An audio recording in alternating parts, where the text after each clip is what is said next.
novamente a doutora Mayumi, que vai falar sobre a inteligência emocional para melhor biomecânica corporal. Doutora Renata, por favor.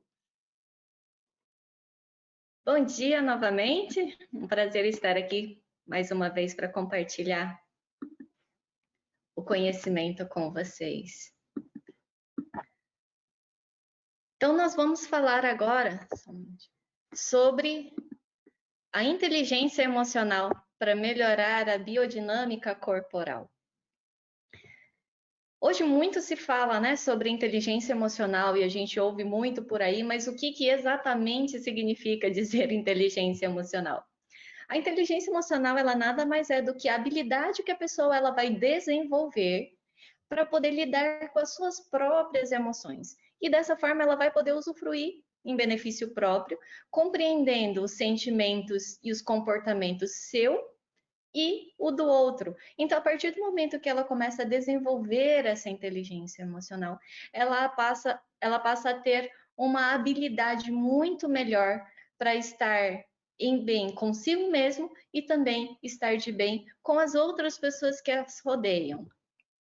Mas a inteligência emocional não tem nada a ver com você estar triste e estar aparentando estar bem, que é o que muitas pessoas fazem, né? Elas pegam e às vezes elas estão tristes, elas estão passando por problemas, elas estão com a vida arrasada, mas ali na fachada coloca ali uma máscara bem sorridente para ela estar bem para as pessoas, e isso não é inteligência emocional, mas é você realmente poder se resolver internamente para estar bem, de verdade.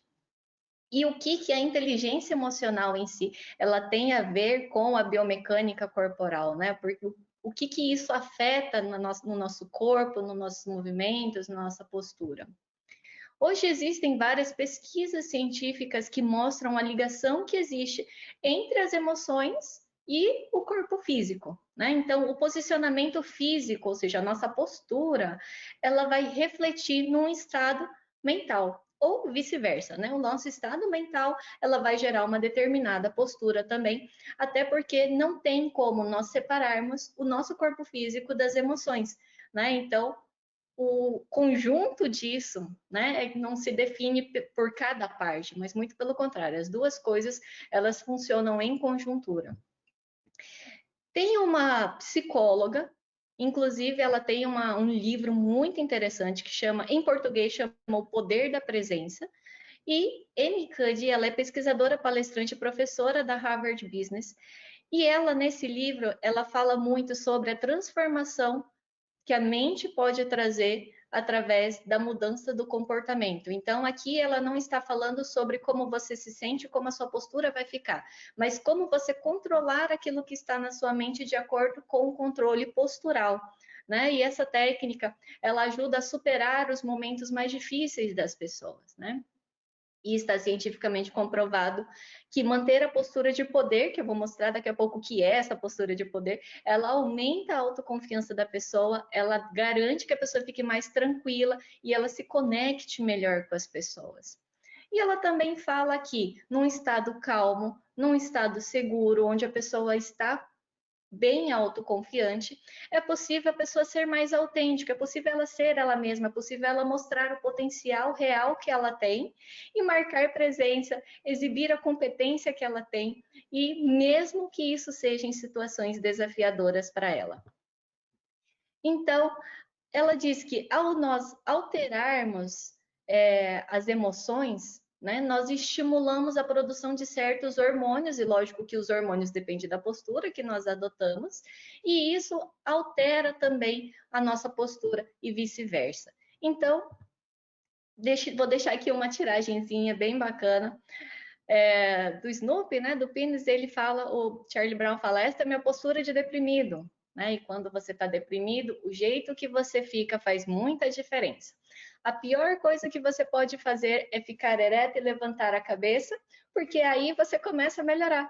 Então, se você acha legal ficar deprimido, você tem que ficar assim, né? E se a gente parar para observar, realmente quando nós ficamos tristes, nós baixamos a cabeça, fechamos aqui os ombros e curvamos e ficamos ali meio tristinhos, né? E assim como a gente vê que a pessoa que ela tá super empolgada, super autoconfiante, ela tufa o peito, né? E ela levanta o queixo e ali se demonstra aquilo que está dentro da mente dela.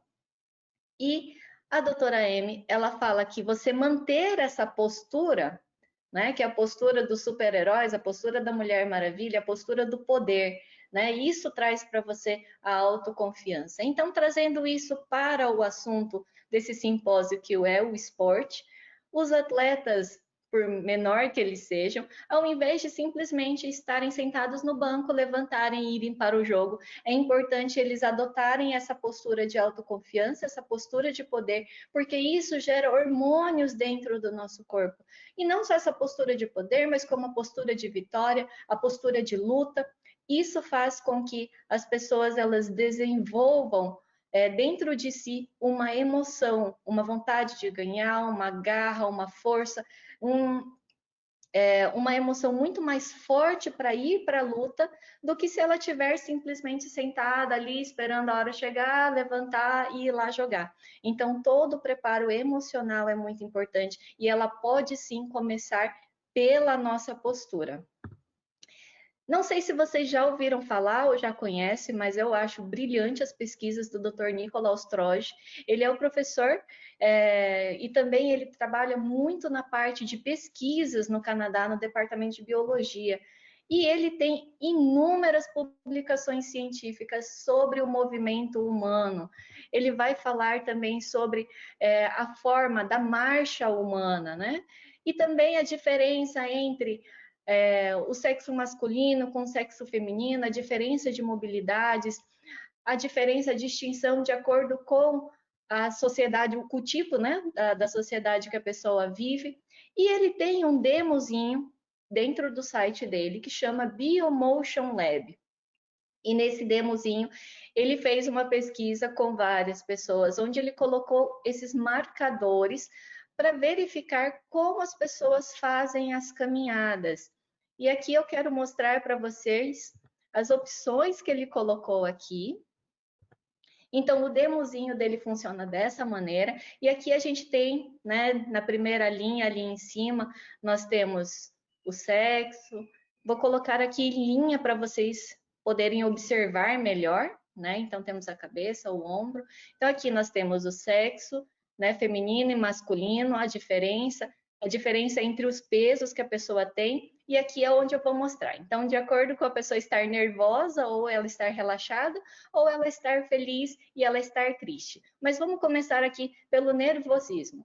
Então, aqui é o neutro, né? A pessoa que está neutra, ela não está nem nervosa e nem relaxada demais. À medida que ela vai ficando relaxada demais, vocês podem observar que a musculatura, ao relaxar, ela libera ali o ombro, os ombros elas ficam mais largos, o quadril fica mais largo, há uma mobilidade muito maior do joelho. Agora, se ela pega e vai começando a ficar nervosa, olha o estreitamento da estrutura, né? A gente vê que o ombro ele fica mais estreito, o quadril fica mais estreito, diminui um pouquinho a mobilidade do joelho e a pessoa ela começa a andar mais tensa, né? Então o ombro fica até mais elevado. E olha como fica diferente no relaxado. Quando a gente passa do extremo nervoso para o extremo relaxado, a gente consegue ver essa diferença bem significativa, né? E não só a diferença na velocidade, mas eu quero que vocês observem ali os pontos articulares, a mobilização, né, a mobilidade, amplitude de movimento do quadril, por exemplo, é bem observável a diferença que a pessoa tem, e isso é de acordo com a tensão muscular que ela apresenta e a potência muscular que ela vai ter naquele momento. Então, voltando aqui para um ponto um pouco mais neutro, né? Então, na posição neutra, a gente vê o ombro um pouco mais relaxado. E aí, quando a pessoa ela fica relaxada demais também, aí fica com o quadril largão, força muito o joelho, porque como a base do quadril ela fica muito larga, né? Para ela manter a mesma base da passada, o joelho acaba sofrendo muito mais. Agora vamos para a próxima estrutura, a próxima forma de ver entre o feliz e o triste, né? A nossa forma emocional.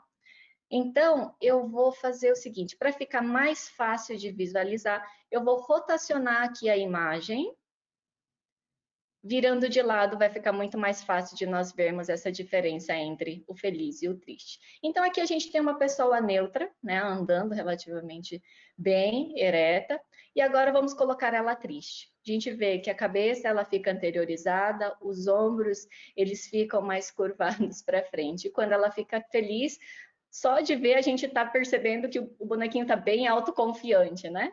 Então, a gente vê a diferença, olha o posicionamento do quadril, de quando ele está triste, o posicionamento da cabeça.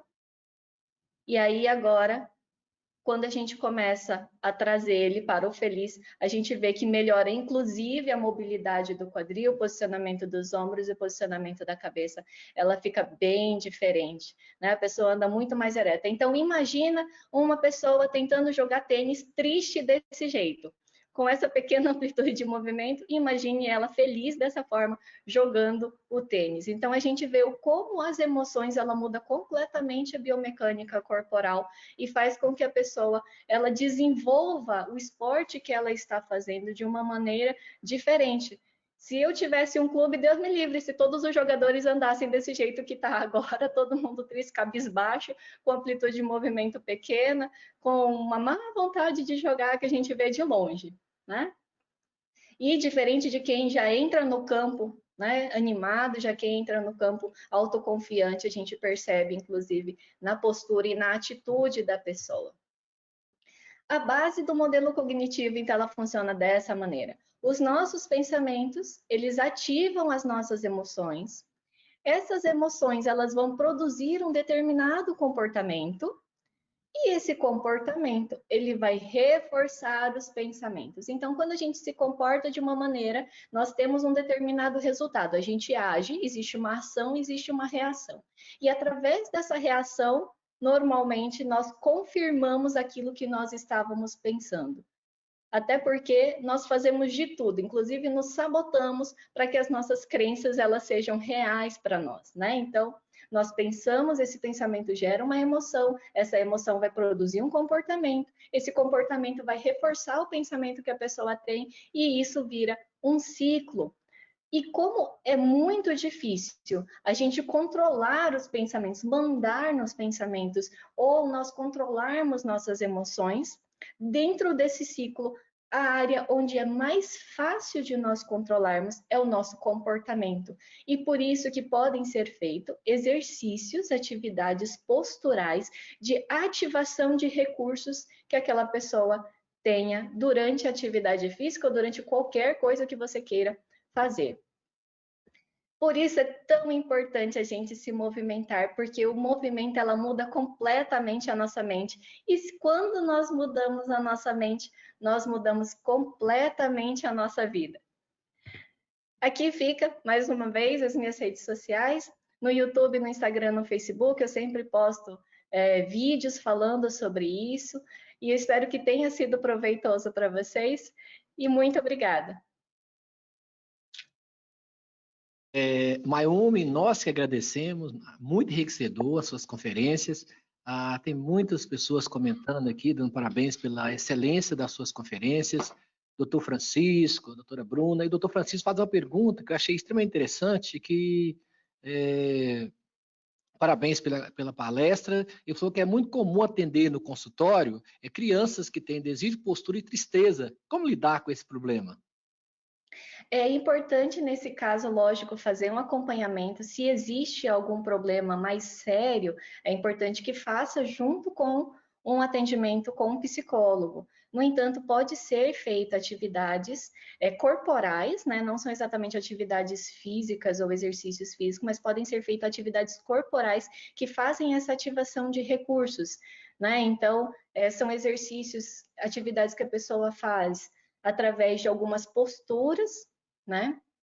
Eu não sei se vocês já chegaram a assistir um filme chamado Invictus, mas existe um time, né? Que eles fazem todo um ritual de ativação de recursos no rugby para começar a jogar. Então, assim, é possível, Na verdade, tudo isso eu comecei a buscar porque eu via que alguns pacientes dentro da fisioterapia melhoravam apenas com alguns exercícios e outros não melhoravam tanto com a reabilitação. E eu comecei a perceber que esse fator emocional, ele envolvia muito, inclusive, na melhora do paciente, né?